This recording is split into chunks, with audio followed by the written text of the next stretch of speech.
Vanity Fair royal editor Katie Nicholl explained how Buckingham Palace broke its own rules on revealing the status of royal family members' health following the Queen's recent cancellations.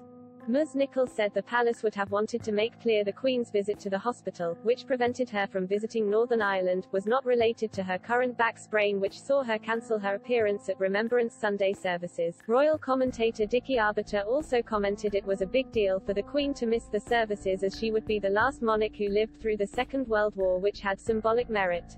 Speaking on the Royal Beat podcast, Ms. Nicholl and her fellow panelists discussed the Queen missing out on Remembrance Sunday due to health concerns. She told the show, she was resting at Sandringham and she obviously has sprained her back because the palace made it very clear to us. Which is unusual. I don't think they wanted conclusions jumped to that this episode that resulted in her not being able to be there on Sunday had anything to do with her hospitalization, so unusually we were given a fair bit of detail. Ms. Nicholl added the public was still unaware how the Queen managed to sprain her back.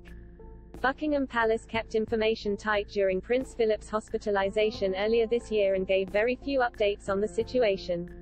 While it was revealed Prince Philip had received surgery on his heart several years ago, his subsequent hospital visits were kept fairly secret. At the time, Buckingham Palace said Prince Philip was in hospital as a precautionary measure where he would be subject to observation and rest. Mr. Arbiter, who was also on the panel, remarked the decision not to attend Sunday services would have been incredibly difficult for the Queen. He explained, the Queen would have been incredibly disappointed to not be at the cenotaph.